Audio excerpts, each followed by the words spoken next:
नमस्कार। आज हम एक ऐसी किताब के विचारों की दुनिया में उतर रहे हैं जो दशकों से लोगों को प्रेरित करती आई है, जोसेफ मर्फी की the power of subconscious mind. और आज हम इसके तीसरे भाग के कुछ सबसे दमदार विचारों को खंगालेंगे। तो आज हम क्या करने वाले हैं, वो खास बातें निकालेंगे जो वाकई काम की हैं। हमारा फोकस 3 दिलचस्प सवालों पर रहेगा। पहला, क्या सिर्फ सोचने भर से लक्ष्य हासिल हो सकते हैं और इसमें कल्पना का क्या रोल है। दूसरा, पैसे को लेकर अपने अवचेतन मन को कैसे तैयार करें, वो भी बिना खुद को कोस बनाए। और तीसरा, पैसे कमाने की सोच को नौकरी वाली मानसिकता से निवेशक वाली मानसिकता में कैसे बदलें। ये सुनने में बड़े सवाल लगते हैं। बिल्कुल, और ये सवाल सिर्फ सतही नहीं है, ये हमारी सोच और नतीजों के गहरे कनेक्शन की तरफ इशारा करते हैं। ये सिद्धांत सिर्फ फिलॉसफी नहीं है, बल्कि एक तरह से हमारे दिमाग के ऑपरेटिंग सिस्टम को समझने और इस्तेमाल करने के तरीके हैं। तो चलें इन विचारों की तह तक चलते हैं और देखते हैं कि ये हमारी रोजमर्रा की जिंदगी में कैसे लागू हो सकते हैं। अच्छा, तो पहला विचार ही मुझे काफी चौंकाने वाला लगा है कि अगर आप कुछ हासिल करना चाहते हैं तो सिर्फ इच्छा शक्ति विल पावर पर निर्भर रहना काफी नहीं है, बल्कि कल्पना शक्ति यानी इमेजिनेशन का इस्तेमाल ज्यादा असरदार है। आमतौर पर तो हम यही सुनते आए हैं कि मजबूत इच्छा शक्ति से कुछ भी पाया जा सकता है। ये थोड़ा उल्टा नहीं लगता? हाँ, ये पारंपरिक सोच से थोड़ा हटकर है। इसका गहरा कारण हमारे दिमाग के काम करने के तरीके में छिपा है। हमारा चेतन मन कॉन्शियस माइंड वो तर्क करता है, विश्लेषण करता है, इच्छाएं रखता है। लेकिन हमारा अवचेतन मन सबकॉन्शियस माइंड जो हमारी आदतों, भावनाओं, विश्वासों और यहाँ तक कि शारीरिक क्रियाओं का कंट्रोल रूम है, वो तर्क से ज्यादा शक्तिशाली मानसिक तस्वीरों और उनसे जुड़ी गहरी भावनाओं पर प्रतिक्रिया करता है। अच्छा। हाँ, तो जब हम किसी लक्ष्य को हासिल करने की सिर्फ इच्छा रखते हैं, वो तो चेतन मन के स्तर पर होता है। लेकिन जब हम उस लक्ष्य को हासिल हो जाने की स्थिति की स्पष्ट कल्पना करते हैं, उसे महसूस करते हैं, तो हम सीधे अवचेतन मन से बात कर रहे होते हैं। मर्फी के सिद्धांत के अनुसार अवचेतन मन इन स्पष्ट मानसिक छवियों को एक कमांड या कह लीजिए ब्लूप्रिंट की तरह लेता है और फिर वो परिस्थितियों, अवसरों और विचारों को हमारी तरफ आकर्षित करना शुरू कर देता है ताकि वो छवि हकीकत बन सके। अच्छा, यानी सिर्फ चाहना काफी नहीं, उसे होते हुए देखना और महसूस करना जरूरी है। इसे समझाने के लिए वो टैक्सी वाला उदाहरण दिया गया था जो मुझे काफी सटीक लगा। जरा सोचिए, आप सड़क पर खड़े हैं, एक टैक्सी रोकते हैं, अंदर बैठते हैं और ड्राइवर पूछता है कहाँ चलना है, और आप कहते हैं बस चलो। अब ड्राइवर क्या करेगा? वो शायद आपको शहर के चक्कर कटवाता रहेगा, कभी इधर कभी उधर। आपका समय बर्बाद होगा, मीटर बढ़ता रहेगा और आप अपनी मंजिल तक शायद कभी नहीं पहुंचेंगे। बिल्कुल सही। उदाहरण दिखाता है कि जीवन में स्पष्ट लक्ष्य की मानसिक तस्वीर होना कितना जरूरी है। बिना किसी स्पष्ट मंजिल के हमारी ऊर्जा और प्रयास वो अलग अलग दिशाओं में बिखर सकते हैं, और यहीं पर इच्छा शक्ति की सीमा पता चलती है। मान लीजिए आपकी इच्छा है कि आप रोज सुबह उठकर दौड़ना शुरू करें। इच्छा शक्ति आपको शायद 1-2 दिन बिस्तर से उठा भी दे, लेकिन अगर आपके मन में दौड़ने के बजाय आराम करने, थकान महसूस करने या मान लीजिए बाहर ठंड होने की कल्पना चल रही है, तो कौन जीतेगा? कल्पना। हाँ, मर्फी का स्पष्ट मत है और स्रोत इसे दोहराता है। जब भी इच्छा शक्ति और कल्पना के बीच संघर्ष होता है तो कल्पना हमेशा जीतती है, क्योंकि अवचेतन मन उन भावनाओं और तस्वीरों को पकड़ता है जिन्हें आप लगातार अपने मन में दोहराते हैं, न कि सिर्फ आपकी तार्किक इच्छा को। तो फिर अगर इच्छा शक्ति हमेशा कल्पना से हार जाती है तो रास्ता क्या है? क्या हमें कोशिश करना छोड़ देना चाहिए? नहीं, बिल्कुल नहीं। रास्ता इच्छा शक्ति को छोड़ना नहीं, बल्कि कल्पना को सही दिशा देना है। स्रोत का मुख्य संदेश है कल्पना को अपने पक्ष में इस्तेमाल करें। इसका तरीका है लक्ष्य हासिल करने की प्रक्रिया पर अटकने के बजाय अंतिम परिणाम की कल्पना करें। यानी अगर कोई परीक्षा पास करनी है तो सिर्फ पढ़ने की मुश्किलों की कल्पना न करें, बल्कि परीक्षा पास करने के बाद मिलने वाली डिग्री, उससे जुड़ी खुशी, वो गर्व और राहत की भावना, उसको महसूस करें। अगर कोई बिजनेस सफल बनाना है तो शुरुआती संघर्षों के साथ साथ अपने सफल बिजनेस को चलते हुए देखें, ग्राहकों को खुश होते हुए देखें और उस सफलता से मिलने वाली संतुष्टि को विजुअलाइज करें। इसे सिर्फ सोचें नहीं, इसे पूरी तरह महसूस करें जैसे ये अभी हो रहा है। महसूस करना, ये शब्द महत्वपूर्ण लगता है। स्रोत में वो कहानी भी थी एक बीमार व्यक्ति की, जिसे डॉक्टरों ने लगभग जवाब दे दिया था। उसने क्या किया था? हाँ, वो एक शक्तिशाली उदाहरण है। उस व्यक्ति ने हार मानने के बजाय लगातार खुद को पूरी तरह स्वस्थ और सक्रिय होने की कल्पना की। उसने अपने मन में अपनी सेहत की एक जीवन तस्वीर बनाई, चलते फिरते, काम करते हुए, जीवन का आनंद लेते हुए, और उस तस्वीर से जुड़ी भावनाओं को गहराई से महसूस किया। और जैसा कि मर्फी बताते हैं, उसके अवचेतन मन ने इस मानसिक ब्लूप्रिंट को स्वीकार किया और शरीर की उपचार प्रक्रिया को सक्रिय कर दिया। नतीजा, वो चमत्कारिक रूप से ठीक हो गया। यहाँ मुख्य बात अंतिम परिणाम को पूरी शिद्दत से जीना है, अपनी कल्पना में। इसके लिए कोई प्रैक्टिकल तरीका भी सुझाया गया है स्रोत में, मतलब रोजमर्रा की जिंदगी में इसे कैसे करें? हाँ, एक बहुत ही सरल लेकिन प्रभावी तकनीक बताई गई है। हाँ। हर रात सोने से ठीक पहले, जब आपका शरीर और दिमाग शांत और ग्रहणशील अवस्था में होते हैं, 10-15 मिनट के लिए आंखें बंद करके लेट जाएं या बैठ जाएं। अपने लक्ष्य की अंतिम सुखद वास्तविकता की कल्पना करें। उसे सिर्फ देखें नहीं, उसमें जिएं। उस सफलता, खुशी, शांति या संतुष्टि को अपनी हर कोशिका में महसूस करें। जी। इस अनुभव को नींद में ले जाएं। स्रोत कहता है कि यह अभ्यास आपके अचेतन मन को धीरे धीरे प्रोग्राम करता है। लेकिन इसमें अनुशासन तो लगता होगा। 1-2 दिन करने से तो शायद कुछ ना हो। तरता और अनुशासन महत्वपूर्ण है। ये एक मानसिक मांसपेशी बनाने जैसा है। जैसे आप रोज व्यायाम करके शरीर बनाते हैं, वैसे ही रोज इस मानसिक अभ्यास से आप अपने अवचेतन मन को प्रशिक्षित करते हैं। धीरे धीरे आपका विश्वास बढ़ता है और आपका चेतन मन जो निर्णय लेता है और अवचेतन मन जो उसे हकीकत बनाता है, वो एक सीध में आ जाते हैं। जब ये तालमेल बैठ जाता है तो परिणाम दिखना शुरू हो जाते हैं। ये कोई जादू नहीं, बल्कि मन के नियमों का एक तरह से विज्ञान है। ठीक है, तो कल्पना की शक्ति और उसे इस्तेमाल करने का तरीका समझ आया। अब दूसरे पॉइंट पर आते हैं जो पैसे से जुड़ा है और शायद बहुत से लोगों के लिए प्रासंगिक होगा। धन आकर्षित करने के लिए अवचेतन मन को कैसे प्रोग्राम करें, लेकिन एक चेतावनी के साथ, बिना खुद को धोखा दिए। कई लोग वो अफर्मेशंस या सकारात्मक कथन दोहराते हैं, जैसे मैं अमीर हूं, कि ये अक्सर काम क्यों नहीं करते? इसमें क्या गड़बड़ है? यहाँ एक बहुत ही सूक्ष्म लेकिन महत्वपूर्ण मनोवैज्ञानिक पहलू है। स्रोत बताता है कि जब आप अपनी मौजूदा वित्तीय स्थिति से बिल्कुल विपरीत कथन दोहराते हैं, जैसे मैं अमीर हूं, जबकि आप मान लीजिए आर्थिक तंगी में हैं, तो आपके चेतन और अवचेतन मन के बीच एक सीधा टकराव पैदा होता है। आपका चेतन मन आपकी वास्तविकता जानता है, आपका बैंक बैलेंस, आपकी आय, आपके खर्चे। वो इस दावे को तर्क के आधार पर तुरंत खारिज कर देता है। और क्योंकि अवचेतन मन आपके गहरे विश्वासों और अनुभवों पर आधारित है, वो भी इस झूठ को स्वीकार नहीं कर पाता है। नतीजा, आप अंदर ही अंदर एक संघर्ष महसूस करते हैं। विश्वास पैदा होने के बजाय संदेह बढ़ता है और ये तरीका अप्रभावी हो जाता है। आप बेसिकली खुद को ही मूर्ख बनाने की कोशिश कर रहे होते हैं और आपका अवचेतन मन इसे पकड़ लेता है। स्रोत में वो बच्चे वाला उदाहरण था ना, कि एक बच्चा जो भी ठीक से चल भी नहीं पाता, वो चिल्लाए कि मैं दुनिया का सबसे तेज धावक हूं, तो कोई यकीन नहीं करेगा, शायद वो खुद भी नहीं। हाँ, वो सादृश्य बिल्कुल सटीक है। अवचेतन मन एक तरह से बहुत यथार्थवादी होता है। वो आपकी मौजूदा हकीकत और विश्वासों के आधार पर काम करता है।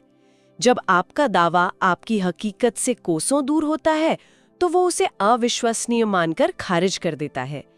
इसीलिए सिर्फ मैं अमीर हूं रटने से बात नहीं बनती। अगर आपका अंदरूनी विश्वास और बाहरी हालात इसके ठीक उलट गवाही दे रहे हों। तो फिर सही तरीका क्या है? अगर हम सीधे ये नहीं कह सकते कि मैं अमीर हूं, तो क्या कहें? क्या हमें अमीर बनने का विचार छोड़ देना चाहिए? नहीं, विचार छोड़ने की जरूरत नहीं है, बल्कि तरीका बदलने की जरूरत है। स्रोत एक ज्यादा प्रभावी और कह सकते हैं मनोवैज्ञानिक रूप से सही दृष्टिकोण सुझाता है। सीधे अंतिम, शायद अभी अविश्वसनीय लगने वाले परिणाम पर कूदने के बजाय प्रक्रिया और क्रमिक प्रगति पर ध्यान केंद्रित करें। एक ऐसा कथन चुनें जो आपकी वर्तमान वास्तविकता से सीधे टकराव न करे, बल्कि विकास और सुधार की दिशा दिखाए। उदाहरण के लिए, बजाय मैं अमीर हूं कहने के आप कह सकते हैं, मैं हर दिन अपने काम में बेहतर हो रहा हूँ और मेरी आय लगातार बढ़ रही है। या मैं पैसे का प्रबंधन बेहतर तरीके से सीख रहा हूँ और मेरी आर्थिक स्थिति दिन ब दिन मजबूत हो रही है। अच्छा, मतलब ऐसा कुछ कहना जो सच लगे, जिस पर विश्वास किया जा सके, ये क्यों ज्यादा काम करता है? इसके कई कारण हैं। पहला, जैसा आपने कहा, ये विश्वसनीय लगता है। ये वर्तमान स्थिति को नकारता नहीं, बल्कि उसमें सुधार की बात करता है। इससे चेतन और अवचेतन मन के बीच संघर्ष नहीं होता, बल्कि सहयोग की भावना पैदा होती है। अवचेतन मन इस क्रमिक प्रगति की तस्वीर को आसानी से स्वीकार कर लेता है। दूसरा, ये आपको प्रेरित करता है। जब आप कहते हैं मेरी आय बढ़ रही है, तो आपका मन उन तरीकों को खोजने लगता है जिनसे आय बढ़ाई जा सके।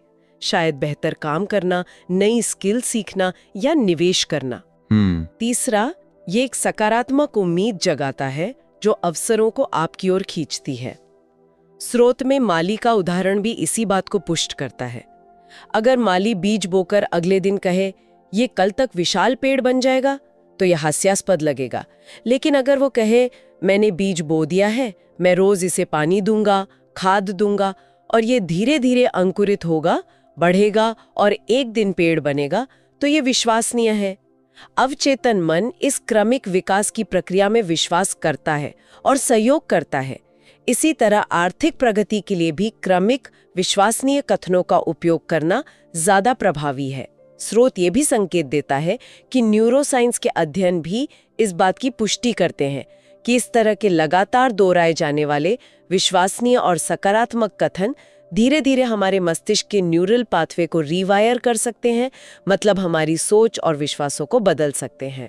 तो इसके लिए कोई व्यवहारिक सुझाव, जैसे कल्पना के लिए सोने से पहले का समय था, वैसे इसके लिए? हाँ, एक सरल अभ्यास सुझाया गया है।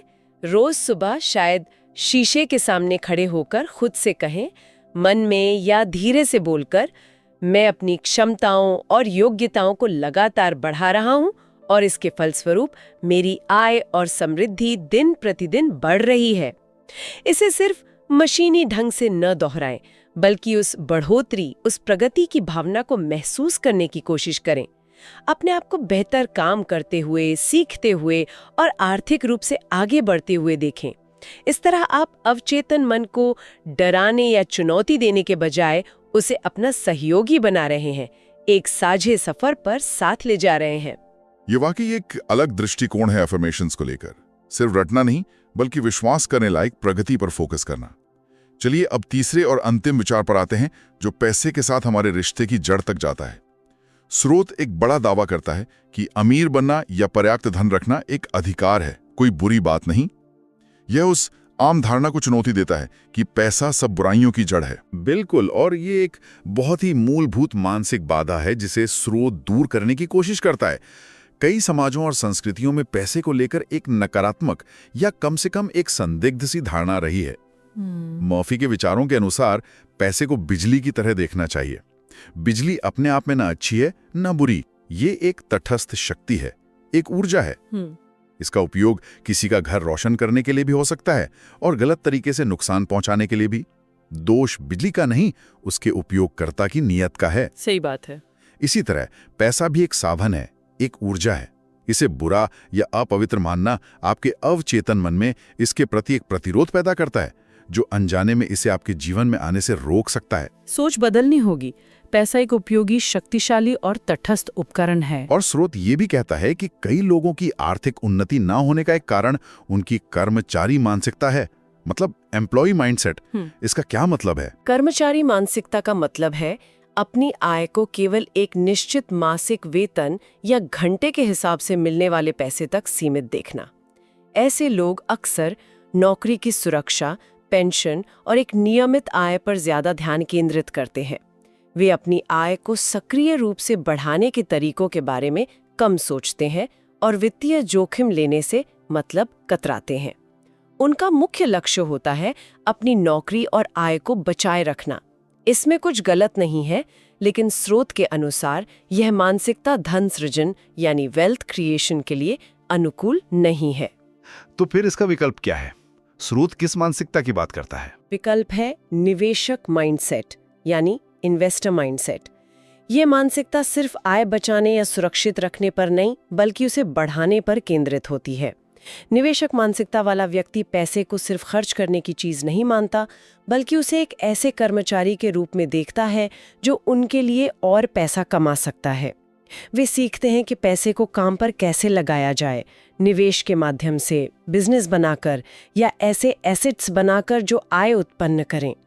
उनका फोकस सिर्फ सैलरी पर नहीं, बल्कि नेट वर्थ बढ़ाने पर होता है। वे परिकलित जोखिम मतलब कैलकुलेटेड रिस्क्स लेने को तैयार रहते हैं ताकि उनकी पूंजी बढ़ सके। ये मानसिकता बदलना सुनने में तो अच्छा लगता है, पर इसे अमल में कैसे लाया जाए, खासकर अगर कोई अभी सिर्फ सैलरी पर ही निर्भर हो? स्रोत कुछ व्यवहारिक कदम सुझाता है। पहला और सबसे महत्वपूर्ण कदम है अपनी सोच बदलना। पैसे को एक अवसर के रूप में देखना शुरू करें, न कि सिर्फ जरूरतें पूरी करने वाले साधन के रूप में।